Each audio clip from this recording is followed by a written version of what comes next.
Welcome to Belonging at the Top, driving performance through people. The podcast where leadership gets real and people come first. Your hosts are Dr. Natalie Parks, psychologist, behavior analyst, best-selling author, and your go-to expert for dismantling systems of injustice while building equitable, high-performing teams. And Anthony Butler, leadership coach, thought leader, speaker, and master of helping leaders unlock their team's full potential, one breakthrough at a time. Together, they're here to tackle your toughest leadership challenges with just the right mix of science, strategy, and a sprinkle of humor. In this episode, we welcome Leslie Gill, President and CEO of Rung for Women, to the Belonging at the Top podcast. Joining Natalie and Anthony as their second podcast guest, Leslie shares her thoughts on creating culture and the importance of building trust to foster belonging. Welcome to our next episode of Belonging at the Top podcast. Today we are blessed to have Miss Leslie Gill, the President and CEO or Executive Director. Nope. Which title? President and CEO. President and CEO of Rung, a fabulous organization here in St. Louis. Yes, we are live again in person at Lindenwood University at the Spelman Center. Thank you, Dr. Maggie Pavone, for granting us the space again. We appreciate it. So now this is our second episode with a guest. Yeah. So again, Leslie, thank you. Second ever. Second ever. Okay. Yeah, it's normally just the fabulous Natalie and I. I love this. Y'all tired of talking to each other. we did. We need more people to enter our conversation. Okay. We figure we'd spread the wealth, right? I'm here for it. So it's just a conversation, and I know you're doing great work. We met years ago, either early COVID, right before COVID, so we had some similarities of managing through that. I want to get some of your insights based on that experience today, but before we always ask, I should say always, you're our second guest, but we asked the first one, we're going to ask you. Okay. Tell us about your leadership journey. Like, how did you get to where you are now? Yeah, so my leadership journey is a little interesting. I attended Hampton University in Hampton, Virginia. HU, the real HU. I wasn't going to say that part. I have no dog in the race. You don't, but I do. The real HU. Right. So I graduated from college and thought I was going to go work for Tiffany & Company in New York City. But I had the summer off. And so I decided to spend the summer in Washington, D.C., got involved in the D.C. mayor's race. So at the time, Anthony Williams was running for mayor. I volunteered on his campaign, then became a paid staff person. Literally, like what was supposed to be the summer off, I ended up really starting my first job. And then it got to a point where it was time for me to move to New York, but the campaign wasn't over. And he said to me, look, our work isn't done. We need you to stay and see if Tiffany's will shift your start date. Well, they wouldn't. And so then I was faced with my first real life adult decision. Do I go to New York or do I stay here, stay on the campaign? He had said to me, if we win, I'll guarantee you a job. The numbers looked good, but what did I know? I was fresh out of college. I'm like, okay, best decision I could have ever made. I decided to stay in Washington, D.C., worked for Mayor Williams for 2 terms, 8 years, really propelled my career in ways that I could have never imagined. Municipal government gives you the opportunity to do a little of everything, right? So policy, legislation, government operations. I was his scheduler. I got to see the world in ways that I would not have seen it but for municipal government. And then he decided after 2 terms he wasn't going to run for re-election. I was like, what do I want to be when I grow up? I don't know. Still only, by this time I was several years, 8 years out of college, but I don't know what I want to be. Right. This journey has been amazing. I've gotten to meet all these world leaders and amazing people. What could top this, right? And so I started to explore nonprofits. One, because I think the other thing government does, for me, what it did was it really helped me see community in ways that it was like a behind the scenes view of community. Everything from neighborhoods to people. I was like, I like this. I don't like politics, but I like public service. And for whatever reason, I started my job search to move into the nonprofit space. And so my first C-suite leadership role was coming out of government I came back to St. Louis to work for Girl Scouts. I was the chief operating officer both here in St. Louis, and then I spent a couple years in Atlanta in a similar role at Girl Scouts. And that was really what did it, right? I had an amazing, sponsor, mentor who saw something in me that I hadn't seen in myself, and that was Mayor Williams. He propelled my career, essentially with only 8 years of work experience, I was able to move into a C-suite job like almost immediately. So I really credit, my leadership journey, I really credit it to, people who saw something in me that I didn't see in myself, right? And I didn't even know, that the nonprofit space was a career pathway.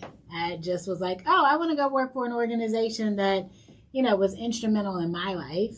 And it was Girl Scouts, Boys and Girls Club, or I think my third one might have been like the American Red Cross, because at some point I had gotten CPR first aid, and I'm like, oh, this is cool, right? But it was in those service spaces that I was like, I guess I could really make a career out of this. And it was, partially the, mentorship and sponsorship from Mayor Williams, but also those really deep and impactful experiences from working in community and seeing, the haves and the have-nots and those who are thriving and those who are just barely surviving. All of it was really intriguing to me. Right. So that's how I got here. There you go. And then since then, I've had other CEO roles. My current role as president and CEO of Rung for Women is also a really unique leadership journey because I'm technically a founder, but I don't use founder. So you're the founding CEO. I'm the I guess. I'm the founding CEO, although I also built the thing. It matters not to me. I just am like, oh, we're doing great work and it's impactful. But to be able to build something from scratch is also, I think, a real pillar in my leadership journey. We never get those opportunities, right? And so I feel incredibly fortunate and blessed that our founder, our actual founder, Allie Hogan, had this vision, and she was like, I need somebody to implement the vision. And we essentially found each other. And so here we are, 7 years later, crazy. 7 years when we met, we were like, we're going to have Rung in every city. Let's start now. Right. No proof of concept. Nothing other than lots of great energy and wanting to save the world and help women. And Baltimore was the first and only city that we visited. And it was a great visit. It was a great visit. It was a great visit. Loved hosting you there. It was great having folks from the hometown come out and see what we were doing in Baltimore with the organization I was leading at the time. That's when I was impressed with both you, Allie, and with Rung for Women. It's great work. And so when Natalie and I were looking at expanding our format to just not talk to each other every 3 weeks, but to really expand it to have discussions with other people doing the work, other leaders who are either on their path or either developing to become a leader who understands belonging or someone who's actually doing it and doing it well. You fall into that latter category. I know the culture at Rung. I've loved the work you all are doing, the space you've created, both literal and physical space. The building is beautiful, but you were at the top of the short list of folks we want to bring on. I appreciate that. It's all a journey. And I feel like, yes, we do have a great organization, a great brand, amazing reputation, mission that I believe in deeply, but we're not perfect. And no organization is. Exactly. And we have had our struggles with, chaos, and we opened our doors during COVID. So, that was the first mile marker and oh, this is really a crazy time. This is really a thing. This is really a thing. And we are really going to open our doors during this thing, but we did it. It was great. So many women needed to come out of isolation and wanted to be back in community, and we were able to create that space safely. But also just in terms of we hired people really fast. So I started in 2017 as our first and only employee. And now, just under 7 years later, we're almost 40 employees. And we had our largest amount of growth from 2020 to 2022. Right. So we onboarded all of these people in the middle of COVID. So talk about that from a belonging standpoint. How do you create culture in the midst of chaos like COVID? It's something, so we talk about belonging and psychological safety, but really it's about the workplace culture and creating how do you create a space in that time when folks were probably dealing with their own issues at home, family, et cetera. The society was already chaotic for obvious reasons. We're in a global pandemic. So what were your challenges? How did you do it? Like, what did you see as some of the best practices and some things you were glad you did? And maybe some things you weren't so happy that how they turned out. Yeah. Building that culture through COVID. Yeah, I would say we were starting, right? So not only, we weren't even yet building, we were literally opening our doors. We welcomed our first class of participants in March of 2021. We're staffing up aggressively. I will say, I'll start with what I learned. What I learned in that moment is, as a leader, you have to be authentic.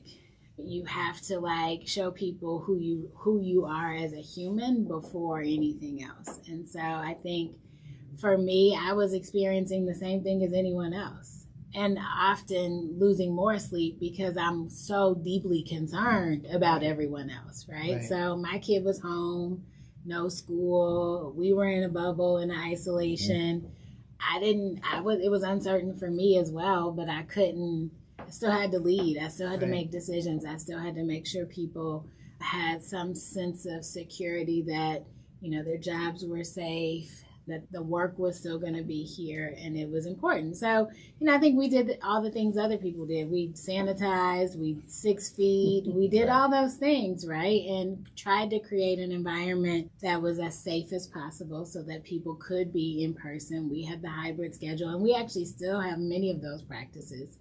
And because people have grown accustomed to that expectation, right? And so, again, part of belonging is also evolutionary, right? So what worked in the midst of a global pandemic, some of those things still work today.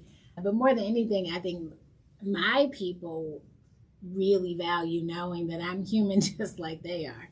I show emotion. I'm a huge crybaby, and I will stand up in staff meetings and cry because I'm so proud of our team, right?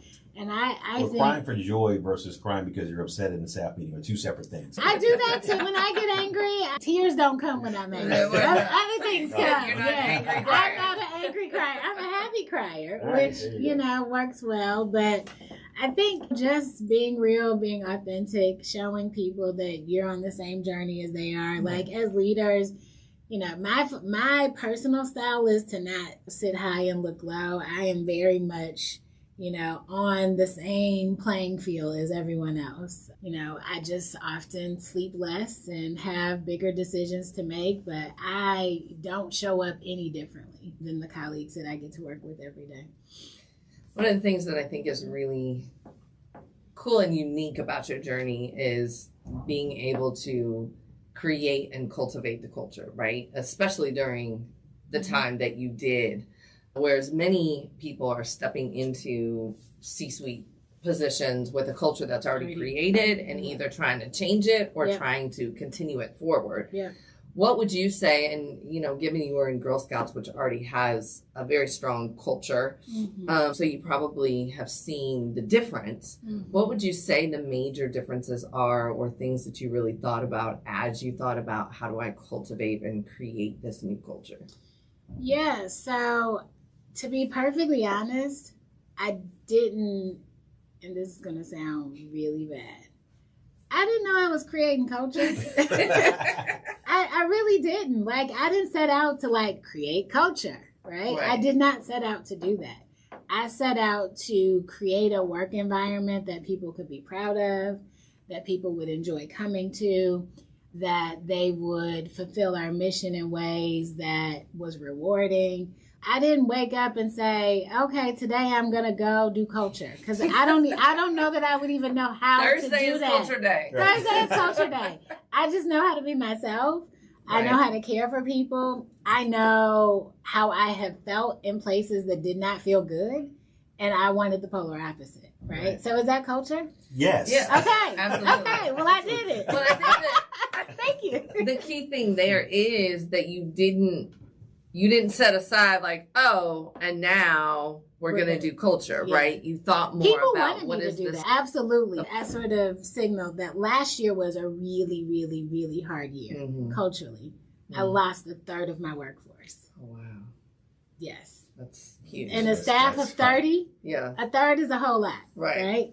And some people needed to go. Some people I was sad to see leave, but they got amazing opportunities. But at the end of the day, I firmly believe that people stay for people. Yep. And they leave because of people, right? Yep. And so I have this exodus, this trend of departures that I could explain. It was about the people, right? And I will tell you that now that some of those people have exited, 180 degree different. Right. And so I would say one of the other lessons I really learned in hiring fast is to not hire fast. Hire slow, fire fast. Yeah. Yep. Because the fire fast, if you don't do it, folks will tank your culture. Yep. And make you feel like it's your fault. Well, they'll try to anyway. Yeah. And so I was in a real position of privilege where I could hire people pretty fast. But in hindsight, I probably should have slowed down a bit. Right. And been more thoughtful about who is going to add value to what I'm trying to build. Right. Who is going to support and amplify this culture that I want, and be very, very thoughtful about how those folks get integrated into this brand new thing. I didn't have that luxury because I needed to get folks. You need people. I needed butts and seats, but to do it over again, I would slow down. I would absolutely slow down. I think that's a challenge that a lot of growing companies face, right? Because there does become the very real challenge of we need butts and seats. Yeah. And I think that's where some of that, people have probationary periods where it's much easier to let go if we need to. Oh, but they're on their best behavior in those first 90 days. Yeah, because they need their benefits. The interview and the 90 days and then day 91, you're like, who is this person that I just was forced to marry? Right. Yeah. And now they're like stupid, crazy behavior, all the things. And they destroy your culture. Yep. That I didn't know I was building, but they try to take it out. Yeah. So how do you weed those individuals out? Because like you said, during the interview, best behavior, they do. I think they eventually weed themselves out. That is what has been my experience. I always believe people know when they're getting fired, and they also fire themselves, right? So it's just the dynamic that is hard to control is the timing. So sometimes you may have to suffer through all of the toxic energy and behavior to get to the same outcome. Right. But that time in between, that dash is so painful. Right. But for a variety of reasons, I know we have attorneys in the room, like you sometimes have to just, wait it out. But they eventually self-select one way or another. Either they do something that gets, or, they just find something else. Because I think the good starts to outweigh the bad. And, if misery loves company and they don't have any company, it's like, oh, I can't survive here. I'm a fish out of water. I'm like, yeah, you are. Yeah. So how have you embraced, or how do you address external issues of chaos, right? So like now, in our current political environment, we don't know what's coming from day to day. You're in a nonprofit space. I know a little bit about the organization, so I know you're not reliant on grant funding, which is a good thing for you, knock on wood. But some of your peers for sure are definitely struggling right now. Yeah. But even I think about your clients, you're one avenue of resources for them. Some of their other service providers are probably going through some severe chaos, which means your clients are going through chaos. Mm-hmm. So how do you and your team kind of manage that as well? Because when we look at belonging, especially as a service provider, it's not just among your team and your employees, but how do you make your clients feel that same sense of belonging as well? Like, this is a good place where I feel like I belong here because they are helping me because they genuinely want to. So how are you navigating the external forces that are causing chaos particularly for your clients? Yeah, so a couple things that I've done personally, I've stopped watching the news. Ditto. Yeah. So I don't even have the same like visceral energy around external Right. forces because I really genuinely don't know day to day what's happening. So I think as the leader, that actually gives me some focus that I otherwise wouldn't have because I'm so distracted by the noise. And so, what I say to our team and to our members is like, let's control what we can control, right? We are an organization, a single gender organization serving only women and all women, right? So that means trans women and anyone who identifies as a woman. I did not know that. Yeah, Okay. not a popular opinion right now, but Right. it is who we are. And I am very proud to say that. And so I am like, let's control what we can control, right? So we have not shifted our work. We're still an organization that is providing good talent. We just happen to be providing all female talent, but we are providing well-trained, willing and able candidates who want to work and want to work in this climate, want to move up the rungs of the economic opportunity ladder, however that looks for them. I see what you did there. Yeah. Rung for women. Yeah. Yeah. The ladder, right? The visual is the There you ladder, go. right? And sometimes the rungs on that ladder, they're broken and Missing. missing. Yeah. There's lots of space in Little between. wobbly. It's a little wobbly. But I just know that we're going to get through it, right? This is just a bump in the road. Yep. It's a blip on the screen.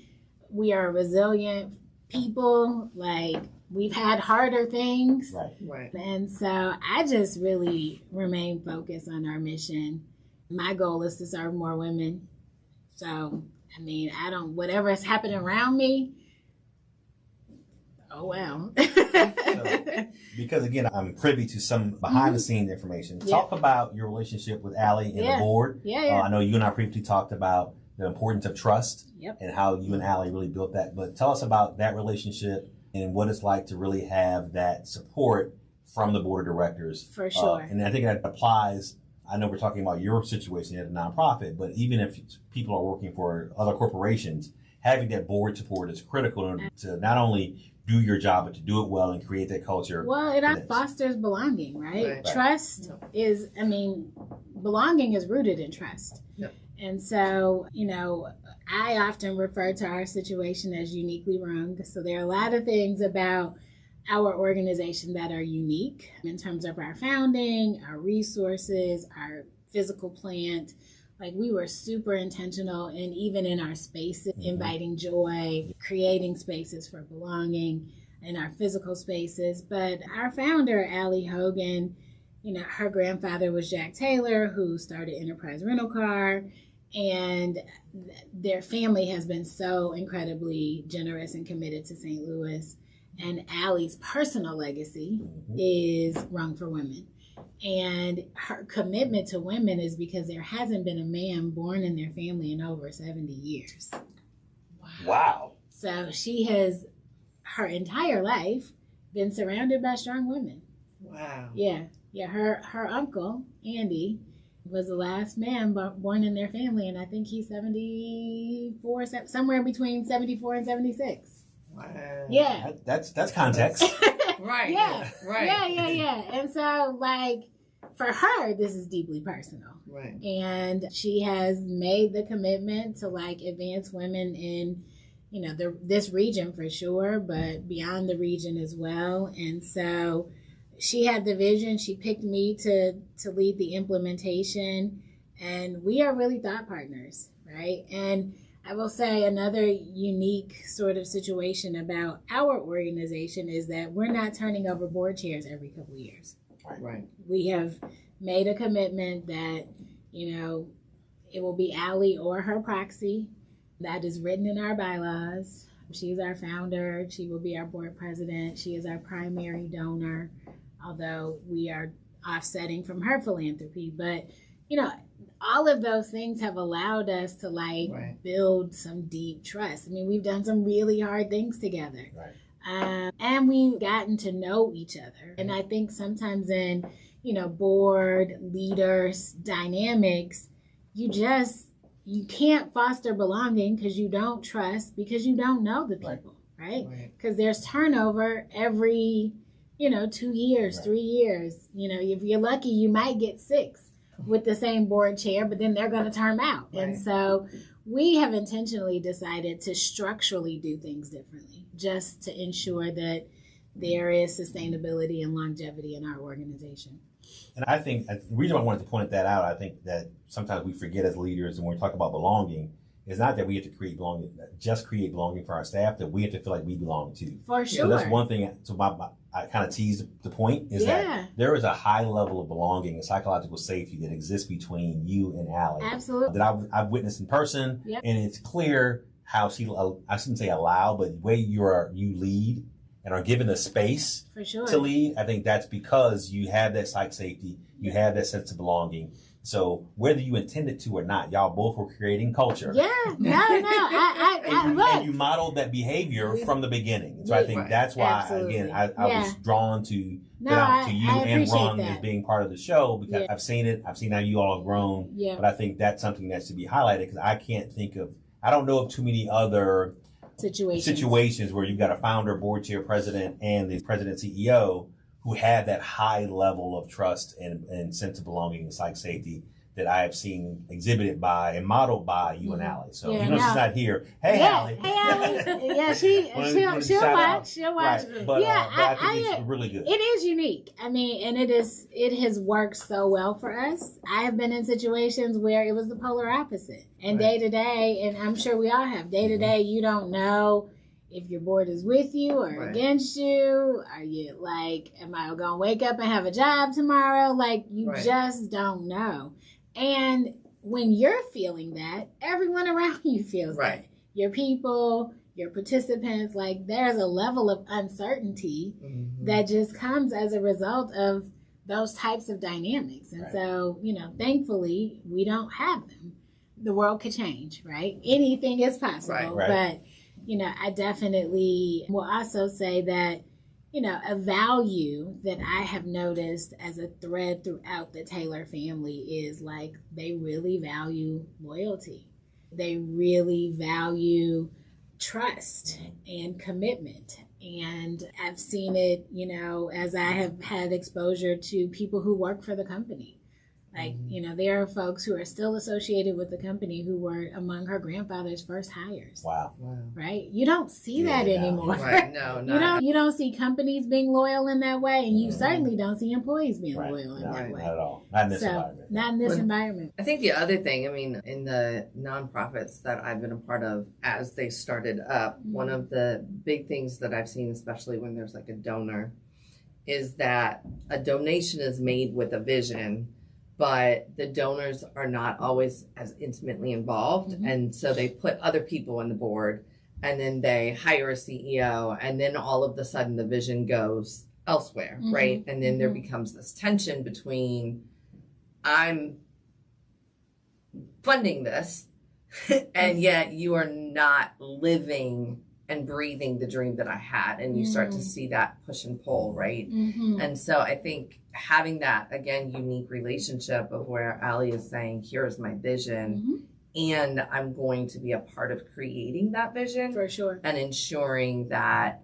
I pick the right people and partner with the right people to make sure that that vision happens. Yeah. And my thought is, if we do have people who are thinking about the nonprofit space and thinking about how boards show up differently, how donors show up differently, how CEOs show up differently, and maybe what are the components to make that kind of the perfect world. Yeah. Because it sounds like you're pretty darn close, if not there. I mean, again, it is a real privilege. It's a real privilege, because I've been on the other side multiple times. And so this is uniquely Rung. And, Allie's commitment.